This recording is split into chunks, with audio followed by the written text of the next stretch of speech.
Je viens de rentrer d'un road trip fiasco au Maroc, il faut que je vous raconte. On est bloqué. Sachez que rien ne s'est passé comme prévu et ça a été la catastrophe. Et comme j'ai tout filmé, installez-vous confortablement, je vais vous raconter tout ça. Bonjour à tous et bienvenue dans une nouvelle vidéo. Pour ceux qui ne me connaissent pas, je m'appelle Laura Marino, je suis une cliff jumpeuse, anciennement championne du monde de plongeon. Et sur cette chaîne, je partage mon quotidien d'athlète freestyle qui vit dans son van. Sauf que là, ça fait 4 mois que je vis en appart et j'en peux plus. Vous allez me dire, il y a pire, mais ce van, c'est mon cocon, ma safe place et j'ai qu'une hâte, c'est de pouvoir revivre dedans. Et malgré ce beau soleil, en hiver en France, il fait encore trop froid pour que je puisse vivre dans ce petit van. Donc, on reprend la route pour aller chercher le soleil et la chaleur. Et pour ça, direction le Maroc. Et vous, je vous emmène avec moi. Puis je vous attache quand même, faut pas déconner. D'ailleurs, si c'est pas déjà fait, n'hésitez pas à vous abonner, à liker la vidéo ou même à la commenter. Ça m'aide beaucoup. Je vous mets au milieu parce qu'il y a Mathieu qui vient avec nous. On va se serrer un petit peu parce qu'il y a aussi Oli. Oli, c'est le sponsor de cette vidéo, mais c'est aussi des boissons à base de poudre. Ils ont 3 gammes. La gamme hydratation enrichie en vitamines et minéraux pour compenser les sueurs froides. La gamme énergie pour se sortir des situations galères sans crash post-caféine. Et la gamme Iced Tea pour se remettre de ses émotions une fois les galères passées. C'est sans sucre ajouté, sans taurine, sans colorant ou arôme artificiel et par contre enrichi en vitamines et antioxydants naturels. C'était pas prémédité, mais vous allez voir qu'on va en avoir bien besoin dans cette vidéo. Pour moi qui ne bois que de l'eau et de la tisane en général, c'est game changer parce que souvent j'ai beau boire 3 litres par jour, j'ai toujours soif. Et en fait c'est parce que pour bien s'hydrater, il suffit pas de boire que de l'eau, il faut aussi les sels et minéraux qui vont avec. Si vous voulez découvrir, je vous conseille le pack découverte Mix, c'est ce que j'ai pris, avec un assortiment de plusieurs saveurs des 3 gammes. D'ailleurs, je vous conseille le parfum pêche blanche, c'est un délice. Avec le code MARINO5, vous avez 5 € de réduction sur votre première commande. Donc ça vous revient à 19,99 € avec un beau shaker inclus. Et si ensuite ça vous plaît ou que vous avez déjà commandé chez Oli, avec le code MARINO, ça vous offre 10% sur toutes vos commandes. Si vous n'avez pas tout retenu, je vous mets toutes les infos en bas de la vidéo dans la description. Et sinon, vous avez un QR code qui s'affiche juste là. Merci Oli, on aura l'occasion de se retrouver un petit peu plus tard, mais maintenant que tout le monde est là, let's go! Notre plan, c'est de rouler jusqu'à Malaga, en Espagne, et de prendre un ferry pour traverser la Méditerranée et rejoindre le Maroc. C'est tout, fin du plan. Le reste, ce sera de l'impro. Je crois qu'au final, j'ai juste envie d'être dans mon van. C'est vraiment là où je me sens le mieux et où je peux me relâcher complètement. Ici, je me sens à l'abri et protégée. J'ai mis beaucoup de temps à trouver cet endroit où je me sentais aussi bien, en sécurité physique mais aussi émotionnelle. Vous savez, cet endroit où vous pouvez relâcher complètement, être vous à 200%, vous recharger sans craindre le regard ou l'interruption de qui que ce soit. Pour nous, la van life, c'est prendre son temps, changer de plan souvent, être libre et sans engagement. Rester plus longtemps si on aime, partir si on n'aime pas. La van life, c'est carrément à la mode sur les réseaux ces derniers temps.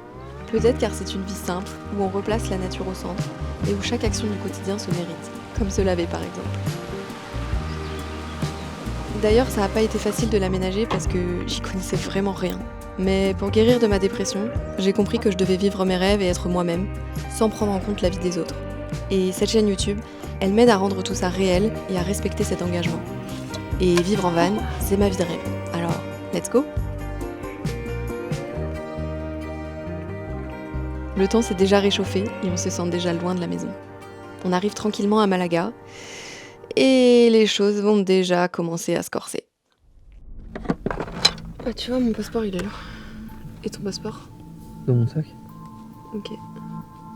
T'as les papiers? Les papiers. T'as les papiers de la caisse? T'as pas les papiers? Bah d'habitude je les mets dans la boîte à gants mais on a tout vidé. Mais je me rappelle pas les avoir remis.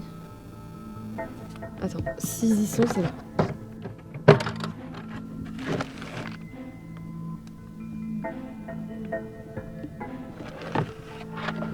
On n'a pas les papiers. Pas de papier, pas de palais. Pas de construction, pas de palais, pas de palais, pas de palais. On a fait 1600 km pour aller au Maroc. Pour pas aller au Maroc. Après, le sud de l'Espagne, c'est pas si mal, non? Là, c'est clairement un gros changement de plan. Mais on peut pas aller au Maroc. Donc soit on reste ici dans le sud de l'Espagne, soit on rentre. Et est-ce que j'ai pas commencé cette vidéo en vous disant que le voyage, c'est de l'imprévu et ça va refaire au changement de plan? Eh bah ma petite, c'est le moment de mettre en pratique tes super conseils et de nous montrer que c'est pas juste des paroles en l'air. Donc bah ce sera un road trip en Espagne. De toute façon, on a plein de lieux repérés sur Maps à aller voir en vrai. On commence par un lieu à l'architecture particulière et riche en couleurs, hyper inspirante en espérant que ça nous redonnera un peu d'entrain. Il fait beau, il fait chaud. On déambule au sein du bâtiment, émerveillé par les couleurs, la géométrie et les perspectives. On essaye d'être le plus discret possible vu que c'est une résidence privée. Il paraît que c'est un lieu qui a inspiré certains décors de la série Squid Game, mais perso, je l'ai pas vu, alors dites-moi en commentaire si ça vous parle. Comme on n'a encore croisé personne, on va faire un tour sur le toit pour sauter dans la piscine avant de partir. Carrément vertigineux, je fais un petit peu de parcours encouragé par Mathieu. J'ai eu trop peur de la hauteur des murs parce qu'en bas, c'était pas de l'eau. Mais le saut en lui-même, il était pas très haut. Heureusement parce qu'il y avait à peine 2 mètres de fond. Donc technique d'amorti à la réception, des chaussures au cas où pour protéger les talons, et le tour est joué. Une fois bien trempé, on est parti hyper discrètement comme vous pouvez vous en douter. On se réjouit du contre-pied qu'on a pris avec cette journée, mais ça fait quelques jours que Mathieu a des éruptions cutanées autour de la bouche et que moi, ça me gratte la gorge. Mais ce matin, c'est pire que tout. On procède par élimination. On soupçonne le dentifrice au début, mais on se rappelle que, juste avant de partir, on a fait ça. On réalise vite que c'est le seul truc majeur qui a changé depuis notre dernier voyage, le vernis. On n'est pas vraiment sûr que ce soit ça, mais on est obligé de suivre cette piste. Donc nous voilà sur le parking d'un Leroy Merlin, enfin Leroy Merlin à Malaga, pour louer une ponceuse. J'ai bien essayé à la main, mais franchement, ça enlève quasiment rien, donc à ce rythme, j'y serai encore la semaine prochaine. Et il nous faut aussi un groupe électrogène, car la ponceuse est beaucoup trop puissante pour mon installation électrique. On a 2 heures pour tout poncer avant que le magasin ne ferme pour le week-end, donc on démonte et on défait tout. Je repense aux soins avec lesquels on a tout verni, et franchement, ça me fait trop mal au cœur de saccager tout ça. Les meubles qui étaient tout beaux, tout brillants se retrouvent entaillés dans tous les sens.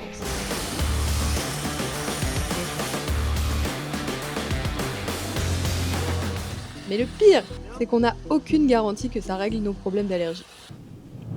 2 heures plus tard. Maintenant que c'est fait, enfin saccagé, on ne rêve que d'une chose, s'éloigner très loin du bruit d'enfer de la grosse ville et du groupe électrogène. On se trouve à un petit spot près d'un lac, au milieu des arbres. Quel bonheur de se réveiller le lendemain au milieu de la nature. On peut renouer avec la van life qu'on aime. Être loin du monde, entouré de nature silencieuse. Aller se baigner dans le lac pour se laver. Ça, je pourrais y venir toute ma vie. Je serais toujours aussi content. Quel plaisir de pouvoir bosser dehors, observer les rapaces, entendre le bruissement des ailes des oiseaux qui volent. C'est peut-être bête ce que je vais vous dire, mais c'est quand on arrête de rouler que j'apprécie le plus la van life. C'est comme si, le temps de quelques jours, on habitait ici avec tout le confort nécessaire.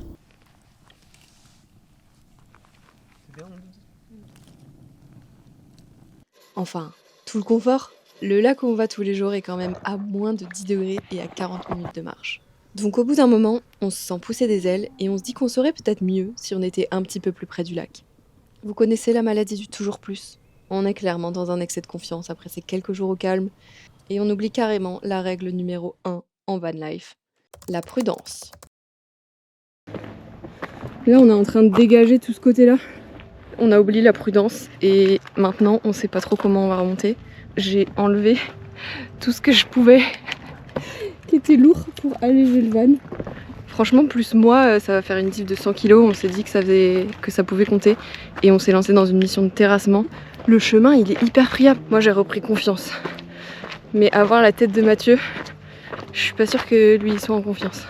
Faut qu'on continue de cravacher. Je vous ai pas dit, on n'a pas trop d'outils.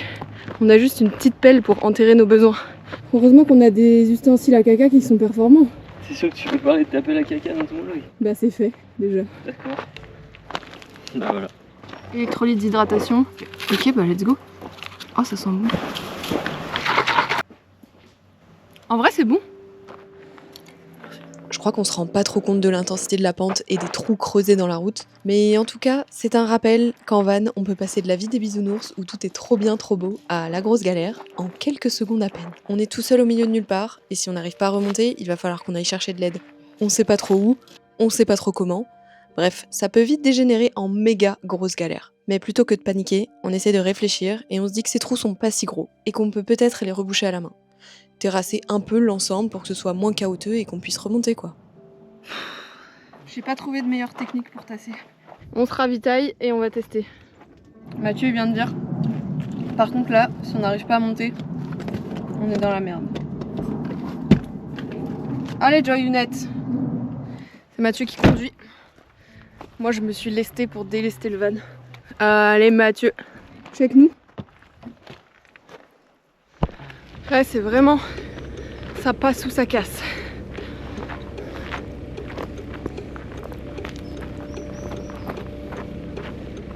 Allez, t'es le meilleur. Oh, j'ai confirmé à 2000. Ça va le faire, ça va le faire.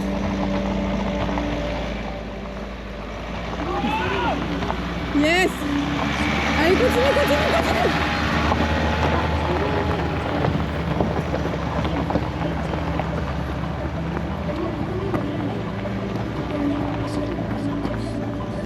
Oui.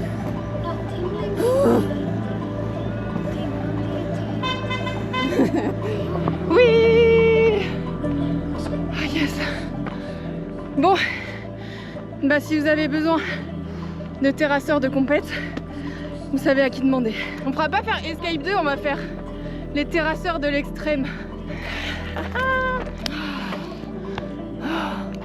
Qui est la meilleure.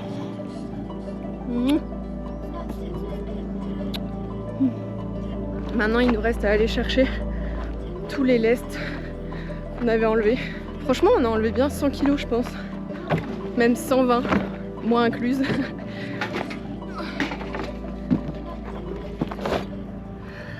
Enseignement de cette journée, savoir se satisfaire de ce qu'on a et ne pas toujours vouloir plus. Maintenant, plutôt que de creuser, on continue à explorer la zone entre 2 sessions de travail et d'écriture, parce que on est quand même bien ici.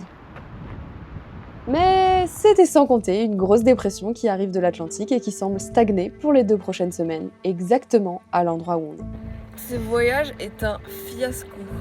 Est-ce que vous entendez la pluie? On peut même pas sortir là. Alors, une journée ou 2 de pluie, en van, ça arrive, il n'y a pas de galère. En général, on roule un peu pour aller chercher le beau, ou alors ça nous fait une journée cocooning.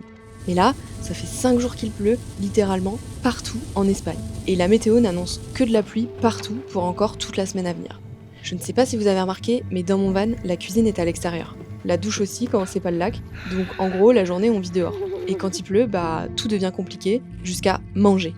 On lutte en attendant que ça passe, mais il pleut tellement qu'on se retrouve en alerte orange inondation. Menace importante pour la vie humaine. Est-ce que vous vous souvenez de ce qui s'est passé à Valence en décembre dernier ? En Espagne, ces images sont très impressionnantes, des pluies torrentielles qui ont provoqué en fait une brusque montée des eaux. En vrai, on rit, mais là, on est en vigilance orange, menace pour la vie humaine, donc on se barre. En vrai, c'est pas rigolo.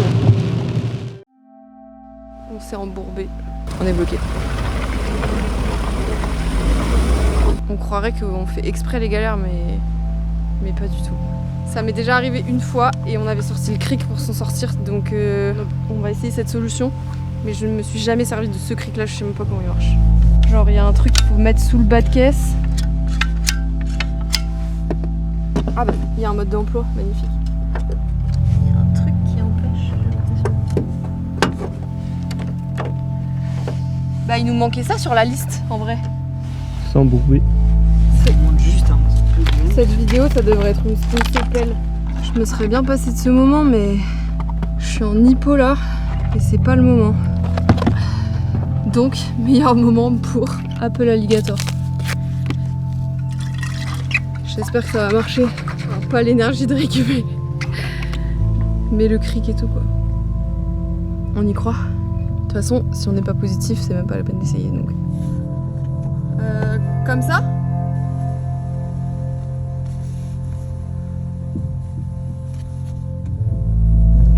Bon, allez. 3, 2, 1.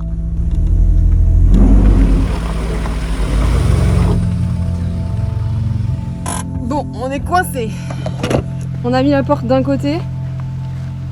La route, elle est pas si loin. Donc on va creuser la gadoue de l'autre côté. Et on va espérer que ça sort. Allez, let's go! 3, 2, 1. Sandy! Yes! La machine! Yes! Bon bah on fait quoi maintenant? On se casse. Maintenant qu'on est sorti de la pluie et de la boue, on se retrouve dans une tempête de vent avec des rafales à plus de 100 km/h. C'est presque encore pire. Même dormir devient compliqué tellement ça secoue le van. Franchement, on est épuisé de lutter contre les éléments. Allez, on arrête. On arrête. On a utilisé toutes les cartouches de secours de la van life. Salle de sport pour la douche chaude, bibliothèque pour travailler au sec et resto pour manger chaud à l'intérieur. Mais là, ça commence à faire trop. Je me demande vraiment ce qu'on fout là. On sait ce qu'il nous reste à faire, mais c'est chiant et frustrant. Et peut-être vaut mieux rentrer maintenant, ne pas se flinguer, genre à essayer de forcer. Et sur la route du retour, juste avant la frontière, on trouve enfin un petit bonheur qui va presque nous faire oublier tout le reste. Des sources d'eau chaude. Quel bonheur de sentir la chaleur inonder tout notre corps dans cette source naturelle. Je réalise à quel point mon corps s'était crispé en sentant tous mes muscles se relâcher.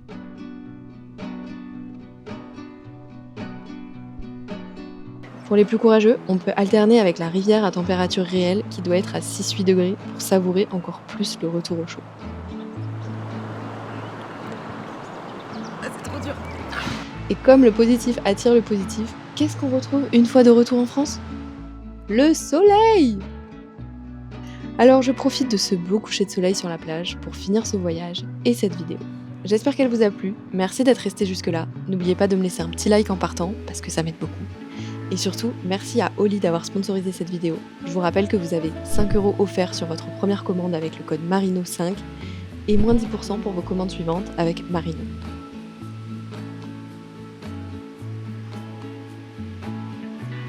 Ce voyage nous a fait prendre 2 décisions très importantes et vous les découvrirez dans les 2 prochaines vidéos. Donc si vous voulez pas rater ça, abonnez-vous!